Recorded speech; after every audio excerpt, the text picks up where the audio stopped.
Hi, this is Dennis with Second Chance Tackle. Today I have the opportunity to work on something of a classic. This is a Zebco XRL 35 in relatively nice condition and just in for a service. It had an issue with the bail, and off camera I kind of played around with that a little bit. It seemed to have been caused mostly by a bent bail wire, which was corrected. And the bail fires nicely now. It actually, the reel performs nicely. This is a Japanese-made reel, so figure late 70s, early 80s.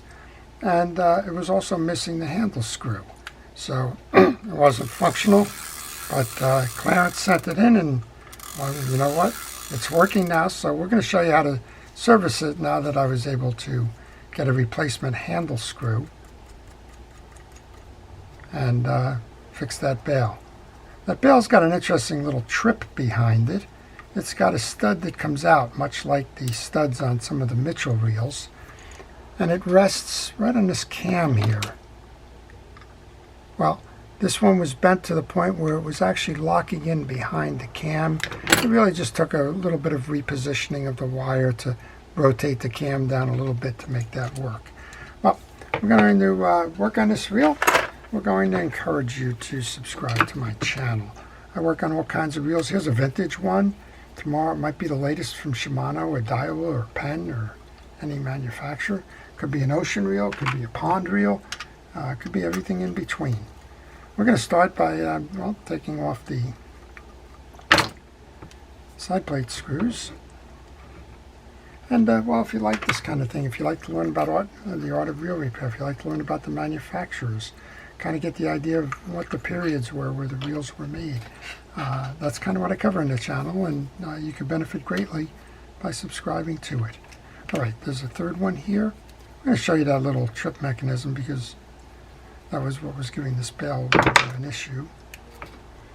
This is a trip mechanism here with a rod that comes out. As you rotate your bail, the little rod hooks into that clip. Unfortunately, what was happening in this reel before was that as it went to trip, it was too far down in the path here. You can see this little kind of hook right there. That's where it was resting, and you couldn't open the bail up again. That was because the bail wire was bent.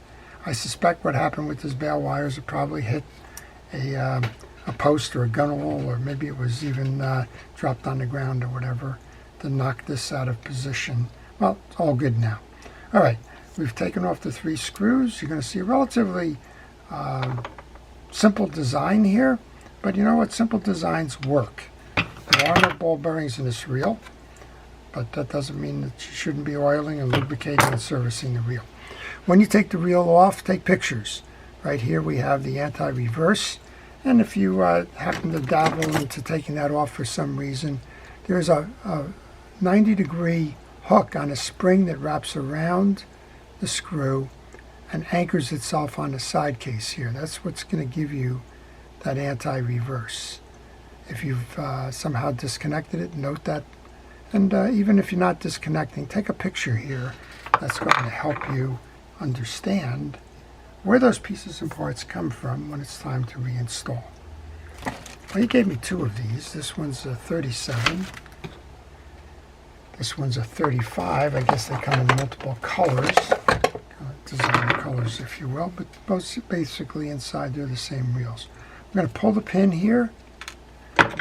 That's going to allow you to remove the crosswind arm.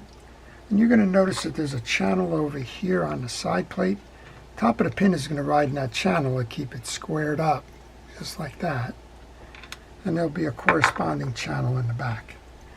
With that pin pulled off, you pull off the axle shaft. Then you can remove the main gear. And there's only one more part to remove. So this is like a 6-part reel. It's not overly engineered or complicated. There's a U-clip that holds the rotor on. And then this whole assembly comes off. Well, as I mentioned, I kind of serviced the bail already. There's no ball bearings in this reel. Makes it uncomplicated. And, well, the only thing that happens with these reels from time to time over extended use, this U-clip gets worn and the thickness diminishes, and that causes a rocking in this rotor, which is held down below here. When you take that off, examine the pinion gear portion of this. It's got a lot of old grease in it, so we're going to get rid of that. I'm just going to use a pick to pull through on that. And I'll transfer that to my paper towel here so that it all cleans up. I'm going to use a little bit of penetrating oil as a spray just to dissolve some of that grease. And my last step would be just to take a little brush and just pull through again. Just make sure it's thoroughly cleaned. If you have dirt or grease that's dried and locked in there, it's going to make it turn a little bit more difficult. That's your rotor. You want to make sure that the case is clean, and this one is. There's hardly any evidence that grease was ever in there, which is interesting in and of itself. I'll take the rotor. I'm going to grease the back end of it. And when you do your greasing, make sure that you use fishing wheel grease for your projects. Don't use household greases or automotive greases or anything like that. Just go out online. Grease is available. It's relatively inexpensive. You can buy a pack that has both the fishing wheel grease and the oil for around $10 online, and it's a worthy investment to make. Once we put that back in, we're going to align the slot. Put that clip back in. The clip is going to be held in by your side plate. Clean up the back of this. There's a lot of old grease and the like on this.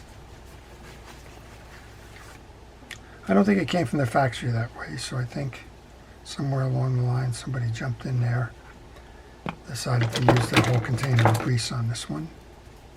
Some dirt, some not. Do the same thing here with your main gear. Make sure you pull through, inspecting all the teeth. The outer part of this is the ring for the crosswind arm. It's offset, so that'll make the axle shafts go up and down. And with that all cleaned up, we can go back to our grease. I use an artist brush to spread the grease. The hairs are pretty stable. They don't seem to come off. I've tried plumber's flux brushes and things like that, and seem to have lost things from time to time, hairs and the like. So this one seems to treat me well. All right. Once we do that, the main gear goes into the case. And we can take our crosswind. You can put a little bit of grease on there. Sometimes you're going to find these crosswind arms have a little brass washer or something holding it true. I don't see that here. Kind of align the stem there. And then we're going to bring our axle shaft, clean that off. A little bit of grease onto the axle shaft. We'll bring that axle shaft in, through the top, through that gear. Bring it down and align that hole so that you can bring that pin in. This is kind of a visual. It's kind of may or may not be difficult to see. You'll know you have it in.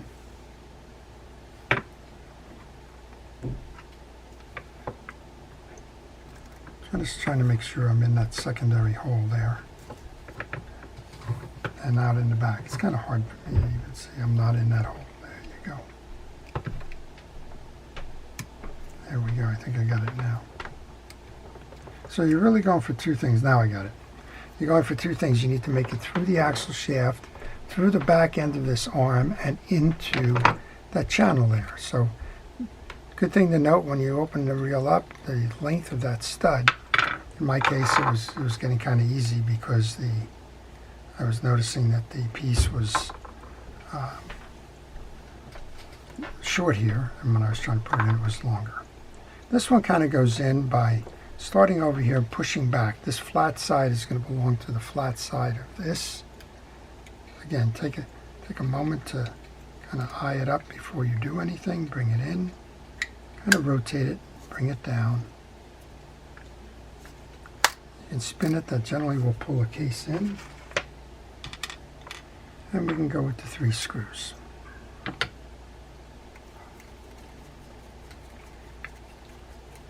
Kind of a simple reel. It doesn't take long to do the service on the reel. What it does do is it lubricates the reel up, and it'll keep it going for a long time to come. This reel doesn't show a lot of wear. It's designed for fresh water, so it's not going to wear that much. We didn't do the top end. The top end is a sealed top end. They don't even expect you to service the drags on this reel. They're kind of pressed into the case. So a little bit of love goes a long way with these reels. TLC will make it work. Keep it running. All right. Grab that. We'll grab our new little button. So that's not a button from a Zebco reel. It is a button from a fishing reel. And a lot of times the handles have, to some extent, interchangeable pieces.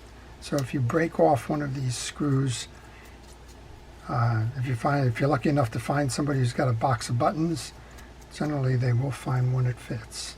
And I just happen to have some buttons laying around from reels that have broken in the past. All right, real quick look on the spool here, just so you understand what's going on with that. I'm going to use some fishing rod and reel cleaner. That will take care of the dirt and debris in the reel itself. Just while you're servicing your reel, it never makes sense to not do the cleaning while you're at it. Well, while I'm doing that, if you have any questions on this reel or any reel, maybe you'd like to know more about something, go ahead and leave those questions in the comment section. I will try to answer those for you. All right, just clean that up. This is pressed in. You're not going to get those washers out of there. So we're just going to trust that the folks over at Zebco did a good job with the materials there. This has got a D shape in the washers. That means there's only one flat side on here. Find the flat side. Find the flat side of your washer. Bring that in. We can bring our button over. Tighten the button down.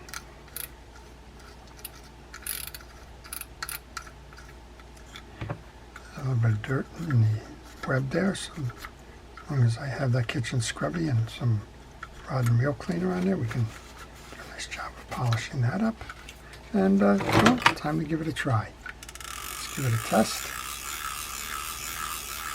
Turning nice and free and easy. Let's come over here and make sure that that bail fire is a bail fire seamlessly. Look at that, nice easy bail. And I think maybe I need a washer on that. Just checking. Yeah, I need to find a little washer for that nut. I can do that. I'll do that off camera. Sometimes what happens is the back end of this screw will bottom out against that side plate case here. So you need the washer to build up the inside of it, so that it holds firm to the handle. It doesn't drag on that back case. So we'll go do that. But it's going to take me a while to find that piece. You can see there's no washer on here. There needs to be a little washer or two. And that'll complete the service. Before I go, I want to thank our first responders, our police, fire, safety, rescue, everybody that's involved in public safety, for all it is that you do in our best interests. Also want to thank everybody who's subscribed to the channel, everybody who's viewing it now, and well, all the folks that are interested in fishing reel repair as a service and a hobby, as well as those that are just wanting to learn more about the fishing reel business, manufacturers, and the like. This is Dennis with Second Chance Tackle, wishing everybody fun on the water and a great day fishing.